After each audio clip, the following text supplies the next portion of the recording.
Hi guys, வணக்கம் வணக்கம் வணக்கம் வணக்கம். லாரியுடன் மோது பாரியுடன் மோதாதே அப்படின்னு ஒரு குரூப் சொல்லுச்சு. அதுக்கு அர்த்தம் எனக்கு இப்பதான் புரியுது. பாஸ் அவன் உங்களை பார்த்து பயந்து ஒண்ணுக்கு போயிட்டான். உட்காந்து ரிசர்ச் எல்லாம் பண்ணி நீங்க எந்த ரெஃபரன்ஸ் எடுத்துட்டு வந்து காட்டினாலும் சரி, அது ஆரியர்கள் திணிச்சது, இது பார்ப்பனர்கள் புகுத்துனது அப்படின்னு ஊர்ட்டி விட்டுட்டு ஓடிடுறாரு. நம்மகிட்ட எல்லாம் முடியுமானே? சரி, நீங்க சொல்ற தியரிக்கு என்னதான் ப்ரோ ஆதாரம்னு கேட்டா, ட்ரஸ்ட் மீ ப்ரோ, நான் தான் ப்ரோ ஆதாரம் அப்படிங்கிறாங்க. எப்படா இப்படி வெக்கமே இல்லாம பேசுற நீ? இந்த மாதிரி பேசுறவங்ககிட்ட போய் மோதுறதுக்கு போய் லாரியிலேயே மோதிரலாம். நாம கேட்ட கேள்வியை கேவலமா சமாளிச்சாலும் பார்ட் 2க்கு நிறைய பாயிண்ட் கொடுத்துருக்காரு. ஸோ அதை பத்தி தான் இன்னைக்கு நம்ம இந்த வீடியோல பார்க்க போறோம். அதுக்காக நீங்க அழுவ கூடாது. இல்ல நீங்க அழுவுறீங்க. இல்ல சார், ஃபர்ஸ்ட் நம்ம பாரியோடைய இந்த ஸ்டேட்மெண்ட்டை கேட்டுட்டு வாங்களேன். அது அவதூறு பிரச்சாரங்கள் தான். ஆனா அதுக்கெல்லாம் பதில் கொடுக்க வேண்டிய அவசியம் இல்ல. அது அளவுக்கு இந்த அவதூறுகளை தூக்கிட்டு வரவங்களும் பெரிய ஆளுகளும் கிடையாது. இவரு வாய்க்கு வந்ததை பேசுவாராமா. நாம ரெஃபரன்ஸோட 4 கேள்வியை நறுக்குன்னு கேட்டோம்னா அது அவதூறு பிரச்சாரமாமா. அதுவும் கேள்வி கேட்கறவங்கள பார்த்து அதுங்களுக்கெல்லாம் பதில் சொல்லணும்னு அவசியம் இல்ல, அதுங்க அவ்வளவு பெரிய ஆளும் கிடையாதாமா. ஆனா அதுக்கெல்லாம் பதில் கொடுக்க வேண்டிய அவசியம் இல்ல. அது அளவுக்கு இந்த அவதூறுகளை தூக்கிட்டு வரவங்களும் பெரிய ஆளுகளும் கிடையாது. ஐயோ பாரி ப்ரோ, சாரி ப்ரோ, நீங்க இவ்வளவு பெரிய ஆளுன்னு தெரியாம பேசிட்டேன் ப்ரோ, சாரி ப்ரோ. அச்சிச்சோ, அவரா பயங்கரமான வராச்சே. அடுத்தவனை பார்த்து அதுங்க அவ்வளோ பெரிய ஆளு கிடையாது, பேசுறது யாரு, பாரிசாலனா இல்லை சார்லஸ் டார்வினா? பஜாஜ் ஷோரூம்ல உண்டை வாங்கின குரூப் ஏதோ ஜனாதிபதி கையில் அவார்டு வாங்கின மாதிரி ஏன் இவ்வளோ விளம்பரம்? ஐயோ, நம்ம மைண்ட் அங்க போகுது.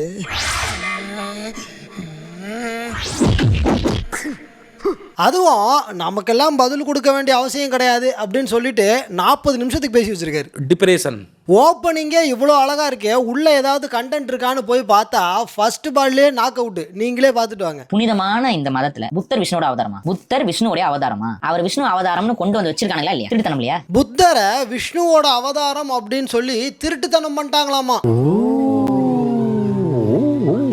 பாரி, மறுபடியும் சொல்றேன் பாரி, தமிழ்னு பேசுறீங்க, கொஞ்சமாவது படிச்சுட்டு வந்து பேசுங்க பாரி. இப்போ ஸ்கிரீன்ல தெரியுற இந்த கல்வெட்டு இருக்குல்ல, இந்த கல்வெட்டு 1300 வருஷத்துக்கு முன்னாடி நம்ம பல்லவ மன்னர்கள் மகாபலிபுரத்துல வச்ச கல்வெட்டு இது. இதுல என்ன போட்டிருக்குன்னு தெரியுமா? விஷ்ணுவோட அவதாரம் தான் புத்தர் அப்படின்னு அந்த கல்வெட்டுல போட்டிருக்கு. இப்போ பல்லவர்களும் ஆரியர்கள் லிஸ்ட்ல வருவாங்களே? வரும் மச்சான். வராது. சிவனுடைய மகன் முருகன் ராஜராஜ சோழனே செலவச்சிருக்காரு. இப்போ அதுவும் ஆரிய திணிப்புன்னு சொல்ல போறீங்களா பாரி அப்படின்னு போன வீடியோவில் நம்ம கேட்டிருந்தோம். அதுக்கு அண்ணன் சொன்ன பதில பாருங்களேன். இப்போ நீங்க அதையும் பாத்தீங்கன்னா ஆரியர்கள் திணிச்சிட்டாங்க அப்படின்னு சொல்ல போறீங்களான்ற மாதிரி. ஆமா, சொல்ல போறீங்களா? அதை தான் சொல்றேன். நல்லா காது கொடுத்து கேளு. அதைத்தான் நான் சொல்றேன். அதுக்கான காரணங்களை தான் நான் சொல்றேன். அதைத்தான் சொல்றேன். நல்லா கேளு, காது கொடுத்து கேளு, காரணத்தை சொல்றேன், ஜக்கமா சொல்றேன். சரி, இப்படி கடைசி வரைக்கும் அவரு பதிலே சொல்லாம போயிட்டாருங்க. அவரு இவர் என்ன சொல்றாருன்னா, ராஜராஜ சோழனே ஆரியன் இன்ஃப்ளூயன்ஸ் உள்ள ஆளுதானாமா, இந்த பொய்ய போல்டா சொல்லிட்டா பொளந்துடுவாங்க அப்படின்னு சொல்லிட்டு அப்படியே நேக்க நம்மகிட்ட கன்வே பண்றாரு. சின்ன லெஃப்ட் ரைட்ல எப்படி ஏமாத்தின பாத்தியா? இதுல அண்ணன் ஒரு கிட்டுக்குப்பிடி கேள்வி ஒண்ணு கேட்டிருக்காரு, அதையும் பார்த்துட்டு வாங்களேன். தஞ்சை பெரிய கோயில் நடைமுறையில தமிழ் பாடல்கள் இருந்தாங்களா இல்லையா? இப்ப எங்கடா போனாங்க? தஞ்சை பெரிய கோயில் நடைமுறையில தமிழ் பாடுறவங்க இருந்தாங்களா? அவங்களா இப்ப எங்கடா போனாங்க?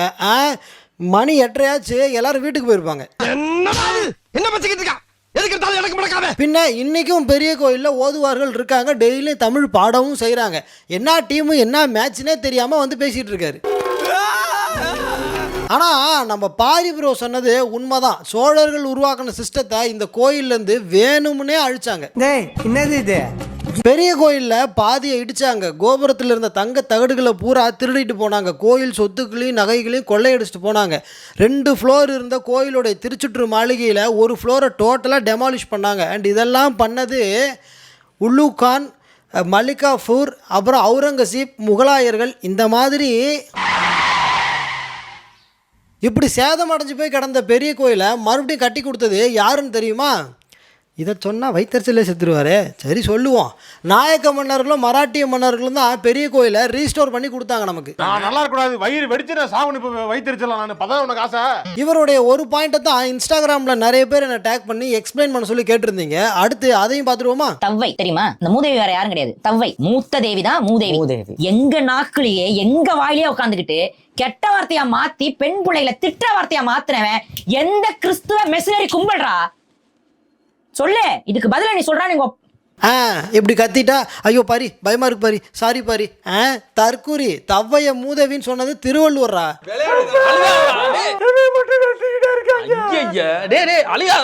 அவ்வித்து அழுக்காறு உடையானை செய்யவள் தவ்வையை காட்டிவிடும், அடுத்தவனை பார்த்து பொறாமப்பட்டினா தவ்வையை காட்டிவிடும், மூதேவி பிடிச்சிக்கும்னு வள்ளுவர் தான் எழுதி வச்சிருக்காரு. அந்த தவ்வை மூதேவி மாத்த கிறிஸ்தவ மிஷனரி வேண்டாம்.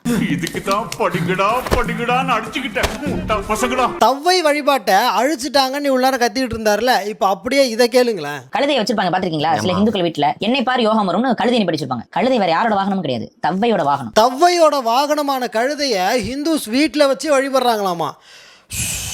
தவ்வை வழிபாட்டை அழிச்சிட்டாங்கன்னு சொல்றீங்க, அவங்க வாகனத்தை வழிபடுறாங்கன்னு சொல்றீங்க. இப்போ நான் அடைச்சு விடணுமா உடச்சு விடணுமா? ஏன் கன்ஃபியூஸ் பண்ணிக்கிறீங்க? நான் கொஞ்சம் மென்டல் ஆயிட்டேங்க. நானு மேல எனக்கு மண்டக்குள்ள இருக்கு. நான் அப்புறம் வரேன். நான் அதுவும் அண்ணன் எவ்வளோ எமோஷனல் ஆகுறாருன்னு பாருங்களேன். இன்னைக்காவது ஒரு நாள் சோழர்கள் கட்டிய கோயில்கள் இருக்கக்கூடிய தவ்வை நீங்க போய் வழிபடுறீங்களாடா? கோயிலில் இருக்க தவ்வையை என்னைக்காவது போய் வழிபடுறீங்களாடா? கடைசியா நீங்க எப்போ போய் வழிபட்டீங்க? ஐயோ, எந்த ட்ரெண்ட்ல பேசினாலும் எந்த ரூட்ல போனாலும் விடவே மாட்டேங்கிறானே, நான் என்ன பண்ணு? இது வரைக்கும் போகல இல்ல, அந்த மாதிரி தான் எல்லாரும் போறத கொஞ்சம் கொஞ்சமா நிறுத்திட்டாங்க. அந்த வழிபாடு டைலூட் ஆயிருச்சு. இன்டென்ஷனோட யாரும் அந்த வழிபாட்டை அழிக்கல. இது வரைக்கும் பேசுனதெல்லாம் கூட பரவாயில்லைங்க. லாஸ்ட் வீடியோவில் முருகனுடைய டேடி சிவன் தான் இதுக்கு மணிமேகலையில் ரெஃபரன்ஸ் இருக்குன்னு நம்ம காட்டியிருந்தோம்ல, அதை சமாளிக்கிறதுக்கு அண்ணன் ஒரு வெடியை போட்டாரு பாருங்க, பார்த்துட்டு வாங்க. மணிமேகலை எழுதப்பட்டதே மணிப்பிரவாள நடை அப்படின்னா என்னன்னு தெரியுமா? மணிமேகலையே முழுக்க மணிப்பிரவாள நடை சான்ஸ்கிரிட்டோட கலந்து எழுதுனது. இது எப்படி நம்ம முழுமையா நம்மளோட எடுத்துக்க முடியுது? மணிப்பிரவாள நடையில சமஸ்கிருதம் கலந்து மணிமேகலை எழுதிட்டாங்களாமா. அதை தமிழர் இலக்கியமாவே ஏத்துக்க முடியாதாமா. என்னடா டேய், யாரா நீங்களாம்? முருகனே நேர்ல வந்து சொன்னா கூட அவரையும் வந்தேரின்னு சொல்லுவீங்க போல. நீ செய்வடா உன் முகர கட்டைய பார்த்தாலே தெரியுதுடா. அதுவும் அது என்ன டயலாக்? அது மணிப்பிரவாள நடையில மணிமேகலை எழுதுனாங்களா? அகவல் நடை ஆசிரியப்பால் எழுதுனது மணிமேகலை, அதுவும் சங்க காலத்தில் எழுதுனாங்க. மணிப்பிரவாள நடை பில்ட் ஆனதே 13ஆம் நூற்றாண்டுல தான். பாரி, நீங்க படிக்கவே மாட்டீங்களா? பாரி, நீ ஸ்கூலுக்கே போனது இல்லையாடா? இந்த அளவுக்கு தற்குறித்தனமா பேசிட்டு நம்மளை பார்த்து என்ன கேட்கிறாருன்னு பாருங்களேன். மணிமேகலை எழுதப்பட்டதே மணிப்பிரவாள நடை அப்படின்னா என்னன்னு தெரியுமா? மணிப்பிரவாள நடை அப்படின்னா என்னன்னு தெரியுமா? இல்லை பாரி, எனக்கு தெரியாது பாரி, சாரி பாரி. இல்லை பாரி, எனக்கு தெரியாது. நான் தற்குறி தான். நான் லூசுதான். இதுக்கே தலை சுத்துது. அடுத்த பாயிண்ட கேட்டா தேவ யானைன்னு என்ன? தேவ யானைங்க, தேவ யானை, தேவலோகத்துல இருக்கக்கூடிய யானை. முருகனுடைய ஒய்ஃப் தெய்வானை இருக்காங்கல்ல, அவங்க தெய்வானை இல்லையா, தெய்வ யானையாமா. ஆமா, முருகன் கூட 3 கண்ணு வச்சிருந்தாரு. அவரை 3 கண்ணு கூப்பிட்டு பிற்காலத்துல முருகன் ஆயிட்டார். இதுல வேற இந்திரனோட யானைக்கு பேரு தான் தெய்வானையாமா. அந்த தேவ யானைங்கிறது வேற ஒண்ணும் இல்ல, இந்திரனோட யானை தான் தேவ யானை. தற்குறி. இந்திரனுடைய யானைக்கு பேரு ஐராவதம். கும்பகோணத்துல ஐராவதீஸ்வரம்னு கோயிலே கட்டி வச்சிருக்காங்க சோழர்கள். புரணி பேசுற ஆன்டிங்க கூட கொஞ்சம் பொருத்தமா பேசுவாங்க பாரி.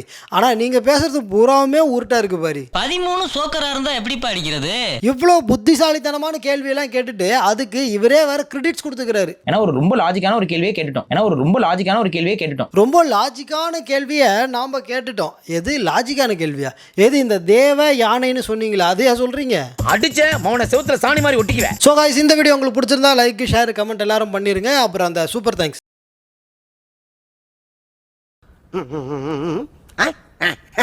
நிறைய பேர் சப்ஸ்கிரைப் பண்ணாமல் இந்த வீடியோ பார்த்துட்டு இருக்கீங்க, உடனே சப்ஸ்கிரைப் பண்ணிடுங்க. நம்ம ரிசர்ச் வீடியோ பார்க்கணும்னு ஆசைப்படுறவங்க சப்ஸ்கிரைப் பட்டன் பக்கத்தில் ஜாயின் ஒரு பட்டன் இருக்கும், அதை கிளிக் பண்ணி அதில் வரக்கூடிய ஆப்ஷனை எனேபிள் பண்ணிக்கிட்டீங்க அப்படின்னா நம்ம ரிசர்ச் வீடியோனுடைய ஆக்சஸ் உங்களுக்கு கிடச்சிரும். அப்போ நான் உத்தரவு வாங்கிட்டுமா? டாடா. உங்க வீட்டு பிள்ளையா நினைச்சு எல்லாரும் என்னை மன்னிச்சிருக்க.